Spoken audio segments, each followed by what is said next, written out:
Tin certificate নিয়ে অনেক সমস্যায় ভোগে। আসলে ভিডিওটা তাদের জন্য, ঠিক আছে? টিন সার্টিফিকেটটা আসলে কি? অনেকে সেটা জানে না।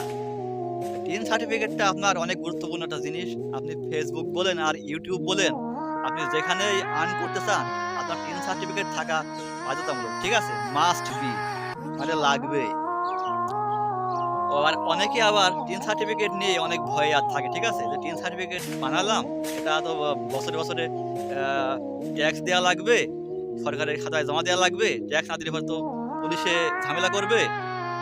তো আসলে আপনার যদি ইনকামযোগ্য কোনো সোর্স না থাকে, তাহলে আপনি এটা প্রতি বছরে 0 রিটার্ন দেখাতে পারবেন, ঠিক আছে?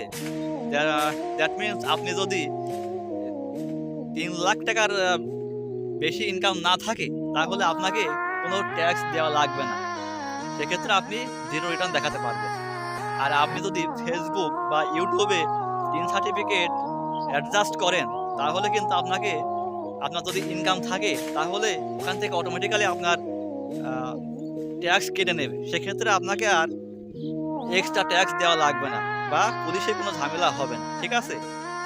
তো টিন সার্টিফিকেট আসলে লাগবে, ঠিক আছে? আপনারা বিলম্ব না করে একটা টিন সার্টিফিকেট খুলে ফেলেন। আপনার পে আউট সেটা দিতে গেলে টিন সার্টিফিকেট কিন্তু লাগবেই। ঠিক আছে? ধন্যবাদ।